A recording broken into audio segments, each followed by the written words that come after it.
వీళ్ళకి 2012లో మ్యారేజ్ అయిందంట. 2014లో వైఫ్కి హెల్త్ ఇష్యూస్ వచ్చినాయంట. ఆ, ప్రతి 3 నెలలు 6 నెలలకు ఒకసారి హాస్పిటల్కి వెళ్ళటం, అవసరమైతే అక్కడే అడ్మిట్ కావాల్సి రావటం, మళ్ళీ ఇంటికి రావటం, ఇలాంటివి జరుగుతూ ఉంటున్నాయంట. Keep on. పెళ్ళికి ముందు ఇతను చెప్పేది ఏంటంటే తనకి టీచర్ జాబ్ వచ్చిందంట, గవర్నమెంట్ టీచర్గా. అమ్మాయి కూడా బీఈడీ చేసిన అమ్మాయి అని, బంధువుల అమ్మాయి అని చెప్పి ఆ అమ్మాయిని చూసి ఆ అమ్మాయిని పెళ్లి చేసుకున్నాడంట. పెళ్లి తర్వాత ఇది సమస్య. డాక్టర్స్ చెప్పడం ఏంటంటే ఇంక ఈ అమ్మాయికి పిల్లలు పుట్టరు అని చెప్పి తేల్చి చెప్పేశారంట. బట్ దానికి సర్టిఫికెట్గా అయితే ఇవ్వలేము అని చెప్పారంట. పెద్దల సమక్షంలో పంచాయతీ పెడితే ఆ అమ్మాయి, నేను విడాకులు ఇవ్వను, ఇంకొక పెళ్ళికి కూడా నేను ఇప్పుడు ఒప్పుకోను, నాకు పూర్తిగా అవకాశం లేదని డాక్టర్లు చెప్పలేదు కదా, నేను నా భర్తతోనే కలిసి ఉంటానని చెప్పిందంట. బట్ ఉపయోగం లేకుండా పోయింది.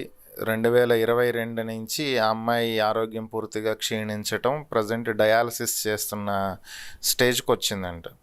సో ఇప్పుడు ఆ అమ్మాయి ఏమంటుందంటే, మీరు ఇంకో పెళ్లి చేసుకోండి, మీకు పిల్లలు కావాలంటే ఇంకో పెళ్లి చేసుకోండి, నాకు అభ్యంతరం లేదు, బట్ అది నేను రిటర్న్గా రాసివ్వను అంటుందంట. సో ఇతనేమో, నాకు జాబ్కి ఇబ్బంది అవుతుంది, రేపు పొద్దున నువ్వు మాట మార్చి నేను ఒప్పుకోలేదు అంటే నా జాబ్ రిస్క్లో పడుతుంది, నేను గవర్నమెంట్ ఎంప్లాయీని కాబట్టి నువ్వు రాసిస్తేనే నేను చేసుకుంటాను, నువ్వు రాసివ్వమని ఇతను అడుగుతున్నాడంట. ఆ అమ్మాయి ఏమో రాసివ్వని అంటుందంట. అమ్మాయికి తండ్రి లేడు, తల్లి ఒక అక్క ఉంది. అక్క భర్త కూడా గవర్నమెంట్ ఎంప్లాయీ అంట. కొద్దిగా ఆస్తులు ఉన్నాయంట. ఇతను భార్య పేరుతో హెల్త్ ఇన్సూరెన్స్ చేయించున్నాడంట. ఒక 10 ఏళ్ళ నుంచి ఇతనే చూపిస్తూ అన్నీ ఇతనే చూసుకుంటున్నాడంట. ఇప్పుడు ఇతను అనేది ఏంటంటే, నీకున్న ఆస్తులన్నీ మీ అక్క బావకి ఇచ్చేసి నాకు రూపాయి వద్దు, నిన్ను వాళ్ళనే చూసుకోమను, నాకు ఇంక సంబంధం లేదు, నీకేదన్నా కావాలంటే మందులు ఇలాంటివి నేను ఇస్తా, హెల్త్ ఇన్సూరెన్స్ కట్టాను కదా దాన్ని కూడా వాళ్ళకి ఖర్చు పెట్టమను, అది వాడమను, నాకు ఇబ్బంది లేదు, బట్ నాకు రిటర్న్గా రాసివ్వు, పెళ్లి చేసుకో అని చెప్పి పిల్లల కోసం. నాకు ఈ ఒక్క హెల్ప్ చేయమంటే ఆ అమ్మాయి మాత్రం, నువ్వు పెళ్లి చేసుకుంటానికి నాకు ఓకే, కావాలంటే పెద్ద మనుషుల్ని పిలిపించు, వాళ్ళ ముందు కూడా నేను ఒప్పుకుంటా, రిటర్న్గా మాత్రం నేను రాసివ్వను అంటుందండి. నేను ఈ ప్రాబ్లం నుంచి అలా బయటపడాలి అని అడుగుతున్నాడు. ఇతను గవర్నమెంట్ ఎంప్లాయ్ అనే కదా మెయిన్ ఇదంతా. 100% ఇతను ఊహించింది కరెక్టేనండి. ఎప్పుడైతే అతను ఆ అమ్మాయితో సిగ్నేచర్ తీసుకోడో 100% అతను రిస్క్లో పడిపోతారు. కానీ ఎలా ఈ సమస్య నుంచి తప్పించుకోవచ్చు అంటే, కర్ర విరగకూడదు, పాము చావకూడదు, ఆ అమ్మాయి మనసు బాధపడకూడదు, ఇతనికి పని జరగగలగాలి. సో దీంట్లో మనం ఆలోచించాల్సింది ఏంటంటేనండి, ఆ అమ్మాయికి చాలా ప్రాపర్టీస్ ఉన్నాయి, ఆ ప్రాపర్టీస్ మనోడు ఎప్పుడూ ఆశించింది కాదు. సో అదే రకంగా ఎప్పుడైతే తన భార్య ప్రాపర్టీస్ ఆశించకుండా ఉంటాడో అక్కడ కోర్టు కన్సిడర్ చేస్తుంది కొంత గొప్ప. అంతే, డబ్బుల కోసం ఆ అమ్మాయిని ఇట్లా చేస్తున్నాడు అట్లా చేస్తున్నాడు అనడానికి అదొక క్లాజ్. వీడు డబ్బు మనిషి కాదు, తన ప్రాపర్టీస్ తను ఇంతవరకు ట్రాన్స్ఫర్ చేసుకోలేదు, ఇంకేమీ మార్పులు చేర్పులు చేయలేదు అనేది ఒక క్లాజ్లో ఇతను కూడా అయిపోతాడు.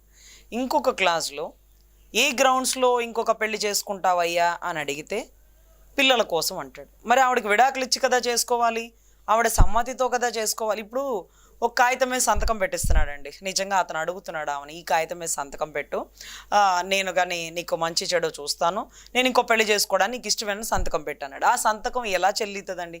పిచ్చివాడా చదువుకున్నవాడు అతను? బలవంతం పెట్టినతో సంతకం పెట్టించాడని రేపు ఆ అమ్మాయి సంతకం పెట్టాక కానీ చెప్తే అది చెల్లుతుంది అనుకుంటున్నాడా? ఎప్పుడైనా ఒక వ్యక్తి ఒక వివాహితుడు ముందు భార్యకు విడాకులు ఇవ్వకుండా, మ్యూచువల్ కన్సెంట్ అవ్వకుండా ఇంకొక పెళ్లి చేసుకోవడానికి వీల్లేదు. ఒక కాగితం రాసి ఇచ్చేసి, నా ఆరోగ్యం బాగలేదు, నా భర్త ఇంకో పెళ్లి చేసుకుంటే సరిపోయినా నాకు ఇష్టమేనని ఆమెతో సంతకం పెట్టించేసుకుంటే ఈ పెళ్లి వ్యాలిడ్ అనుకుంటున్నారు మీరు? మీకు ఎవడు ఈ సలహా ఇచ్చాడో నాకైతే తెలియదండి. ఇది చెల్లదు, ఈ కాగితం చెల్లదు, ఆవిడ సంతకం చెల్లదు. మరి చల్లని కాగితానికి పెట్టని సంతకానికి ఎందుకు ఈ టార్చరు? పెట్టమని ఆవిడ పెడితే చెల్లిద్దా? అది కన్సిడర్ చేస్తారా? ఒకవేళ మీరు సంతకం పెట్టించారు, ఆమె పెట్టింది, పెట్టాక అంతా అయిపోయింది, సార్ ఇలాగ నన్ను తన్ని భయపెట్టి ఇలాగ చేశాడు సార్, నా డబ్బుల కోసం చేశాడు సార్, ఇంకోటి సార్ అంటే అయిపోయింది. మళ్ళీ ఆవిడ మౌత్ పబ్లిసిటీతో కనీసం నోటి మాటతో కంప్లైంట్ రాసి ఎఫ్ఐఆర్ కట్టేస్తారు. చెప్పండి ఎట్లా అవుతుంది? సో దీంట్లో మీరు చేయాల్సిన పని ఏంటంటే, అంటే మీ తరపున మంచి ఉద్దేశం ఉందని నాకు అర్థమైంది. ఈ అమ్మాయి విషయంలో, ఈ కేసు విషయంలో మీ పట్ల మంచి ఉద్దేశం ఉంది నాకు. సో ఈ సమస్యలోంచి మీరు తప్పించుకోవాలంటే, ఎలాగో కిడ్నీ డయాలసిస్ పేషెంట్ కాబట్టి ఆవిడ లైఫ్ టైం ఎన్ని ఇయర్సో మీకు తెలుస్తుంది. ఇవాళ ఉంటుందా, రేపు ఉంటుందా, ఇంకోటి ఉంటుందా, అప్పటి వరకు వెయిట్ చేయమంటారా? లేదండి. ఇప్పట్లో అంటే మీరు పెళ్ళి అనే ప్రస్తావన చేస్తేనే తప్పు. పెళ్ళి కాకుండా ఏం చేసినా తప్పు లేదు. అంటే మీరు పెళ్ళి చేసుకోండి, ఫొటోస్ బయటికి డిస్ప్లే చేయకండి, పెళ్ళికి ఎవరిని పిలవకండి, మెడలో తాళిబొట్టు తన మెడలో ఉంచండి, మీరు ఒక లివింగ్ రిలేషన్లో ఉంటున్నామని చెప్పండి. రేపటి రోజు ఏ కోర్టు అయినా పోలీసు వాడైనా ఈ బంగారం లాంటి అదేంటిది బంగారం లాంటి పెళ్ళాన్ని వదిలేసి ఎందుకురా దాన్ని చేసుకున్నాం అని ఎవడు అండు. ఆవిడకి బాగలేదండి, నా ఇంటి పని వంటి పని చేయడానికి ఇంకో మనిషిని తెచ్చుకున్నానండి, ఇది తప్ప అండి అని అడగచ్చండి. సో సొసైటీ తప్పనదు, కోర్టు కూడా తప్పందు, కానీ పెళ్లి చేసుకుంటే తప్ప అంటదండి. అదేంటో నాకు అర్థం కాదు. ఈ కత్తి ఇటువైపు నుంచి పొడిచినా అక్కడే దిగుతుంది, అటువైపు తిప్పి పొడిచినా అక్కడే దిగుతుంది, అక్కడే నొప్పి వస్తుంది. కానీ ఇలా ఎడం పక్క నుంచి పొడిస్తే నేను ఊరుకోను, కుడి పక్క నుంచి కావాలంటే పొడవచ్చు అంటాడు. చూడండి, అట్లుంది పరిస్థితి. నాకు నిజంగా అర్థం కావట్లా. ఏదైనా ఏ రాయి అయినా పళ్ళోడు కొట్టుకోవడానికి అన్నప్పుడు అది ఈ రాయి అయితేనే ఆ రాయి అయితేనే వాడు చేసేది తప్పుడు పని. అది ఇంకొక పెళ్ళి కానీ ఇంకొక రిలేషన్ కానీ. పెళ్ళి అయితే తప్పు, రిలేషన్ అయితే తప్పు లేదు. పెళ్ళైతే పోలీసులు బెటాలియన్ మొత్తం వచ్చేస్తారండి. 494 బిగమి. ఒక విడాకులు ఇవ్వకుండా ఒక వ్యక్తి ఒక భర్త ఒక భార్యని కాకుండా ఇంకొక ఆవిడని పెళ్లి చేసుకున్నాడు, అది తప్పు. ఒక పెళ్లి కాకుండా ఒక భర్త భార్యని కాకుండా ఇంకొక ఆవిడతో సత్సంబంధాలకు ఆపోజిట్ సంబంధాలు అన్ని అక్రమ సంబంధాలు పెట్టేసుకున్నాడంటే అది తప్పు కాదంట. ఏమమ్మా ఎన్ని సంబంధాలైనా పెట్టుకోవచ్చు, మనకెందుకు చెప్తావు, మాకెందుకు చెప్తావు, ఏదైనా పెళ్ళి అయితే చెప్పు. అవి పెళ్ళయింది అనగానే ఊరుకో, మళ్ళీ పెళ్లి ఫోటోలు తీసుకురావాలి, అది ఉంటేనే కేసు కడతా, లేకపోతే కట్టనంటే. సో అంటే ఇతని పట్ల మంచి ఉద్దేశం ఉంది కాబట్టి మనం ఈ లివింగ్ రిలేషన్లో కంటిన్యూ చేసి ఆవిడ చనిపోయిన తదనంతరం లీగల్గా పెళ్లి చేసుకోండి. ఈలోపు ఒక బిడ్డ పుట్టాడు అనుకోండి, నో ప్రాబ్లం. బిడ్డకి డేట్ ఆఫ్ బర్త్ సర్టిఫికేట్ ప్రకారం లివింగ్ రిలేషన్లో భర్త ఉన్నప్పటికీ లివింగ్ రిలేషన్లో పుట్టిన బిడ్డకి తండ్రి అధికారమే వస్తుంది, తండ్రి క్యాస్టే డిస్ప్లే అవుతుంది, తండ్రిగా ఇతని పేరే నమోదు చేయొచ్చు. ఇది ఒక చట్టం. సో ఖచ్చితంగా అతను ఆ రిలేషన్ మెయింటైన్ చేస్తూ ఆవిడ తదనంతరం మాత్రమే పెళ్లి చేసుకోమనండి. ఎందుకంటే దయచేసి ఆమెను పలుమార్లు సంతకం పెట్టండి అని అడగండి. ఎందుకంటే ఇవాళ రేపో చనిపోయే మనిషి సంతకం పెడితే అదేదో బంధం తెగిపోయినట్టుగా ఆవిడ కూడా ఒక భయం కలుగుతుంది. మీరు అనుకుంటున్నారు ఆ సంతకం పెడితే అదేమో చెల్లేస్తుందేమో, అది కూడా చెల్లదండి. కానీ ఈ టైంలో ఆమెని బాధ పెట్టకండి. మీ రిలేషన్లో మీరు కంటిన్యూ చేయండి, అది ఆవిడకి చెప్పకండి. కొద్ది రోజుల తర్వాత ఆవిడ చనిపోయాక ఆ చేసుకున్నామని లీగల్గా తాళి కట్టి ఇంటికి తీసుకురండి. అంటే ఇక్కడ ఆవిడ బాధపడదు, సరిలేకపోతే పోయి నువ్వు సంతకం పెట్టద్దు, నిన్ను కాదని ఇంకెవరిని చేసుకుంటాలే, నువ్వు ఉన్నంత వరకు నువ్వే తర్వాత చూసుకుందాం అని చెప్పి మీరు వదిలేసి ప్రశాంతంగా ఆమెతో సంతోషంగా ఉండండి. 100 రోజుల్లో ఉండే మనిషి 10 రోజుల్లో పోతుంది సంతోషం ఎక్కువై, అప్పుడు మీరు ఇంకో పెళ్లి చేసుకోవచ్చు.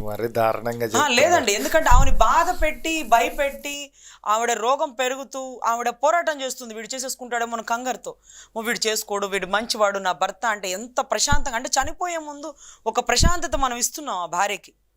చక్కగా భర్త చూడు ఎందుకులేండి చేసుకోండి అంటే వద్దులే అవన్నీ చల్లవంటలే, ఇప్పుడు ఎందుకు విడాకులు తీసుకోవడం, ఇదంతా నాకు నచ్చదు, నువ్వు ఉన్నంత వరకు ఉంటావు, తర్వాత చూసుకుందాం అని దగ్గర తీసుకోండి ప్రేమగా. ఆ ప్రేమతో ఉక్కిరి బిక్కిరే చనిపోతారు, అంటే ఒక ప్రశాంతంగా చనిపోతారు. అప్పుడు మీరు అనుకున్న పెళ్లి చేసుకోవచ్చు, బిడ్డ పుట్టచ్చు. మళ్ళీ బిడ్డ ఆడపిల్ల పుట్టింది అనుకోండి, మీ భార్య మళ్ళీ మీ ఇంటికి వచ్చినట్టు, అంతే కదా. సో ఈ రకంగా చేసే న్యాయంలో ఆ అమ్మాయికి ఇబ్బంది జరగకూడదు, అతను బాధపడకూడదు.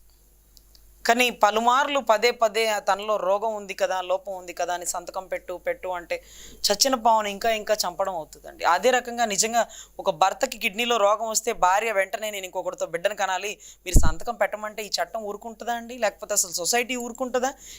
ఇది ఎక్కడన్నా విన్నామా వింత?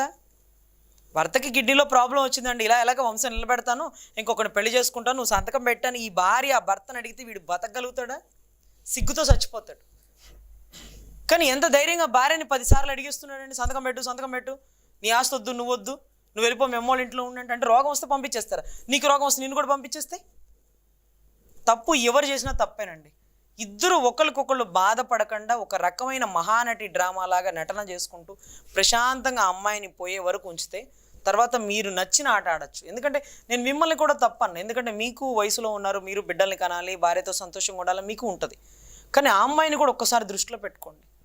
పాపం ఒక సంతోషంగా చనిపోయే ముందు నా భర్తతో నేను ముత్తైదుగా చనిపోయాను, నా భర్త చేతుల మీదుగా అనుకోవాలి. కానీ ఆ రిలేషన్ కట్ అయిపోతుందేమో ఆ సంతకం పెడితేనే నా అమ్మాయి బాధపడుతుందండి. లేకపోతే పెళ్లి చేసుకోవడానికి మీకు పర్మిషన్ ఇచ్చింది, బిడ్డని ఇవ్వడానికి మీకు పర్మిషన్ ఇచ్చింది, సంతకం పెట్టడానికి మనసు ఒకటి. సో దయచేసి ఆ తల్లి ఆవేదన అర్థం చేసుకోండి. మీరు కూడా ఖచ్చితంగా మీరు ఎప్పుడైతే ఆమెను చనిపోయే చివరి వరకు కంటికి రెప్పలా కాపాడుకుంటూ వస్తారో భగవంతుడు మీకు కూడా మంచి చేస్తాడు. మీరు ఈలోపు మీరు అనుకున్న రిలేషన్ కంటిన్యూ చేయండి, కానీ ఎప్పటికీ ఆమె చనిపోయే వరకు ఆ విషయం తెలియకుండా ఉంటే ఆమె ప్రశాంతంగా ఉంటుందని నా ఉద్దేశం అండి. ఈ సలహా మీకు నచ్చితే తీసుకోండి, లేకపోతే మన కామెంట్ బాక్స్లో కూడా చాలా మంది సజెషన్స్ ఇస్తూ ఉంటారు, ఇలా చేయండి అలా చేయండి అని. వాళ్ళ సజెషన్స్ కూడా తీసుకోండి, బట్ ఏది నచ్చితే అది తీసుకోండి. కానీ ఆ ఆవిడని ఎవరైతే ఆ అనారోగ్యంగా ఉన్న ఆ భార్యని మాత్రం బాధ పెట్టకండి. ఇది నా హంబల్ రిక్వెస్ట్ అని అనుకోండి.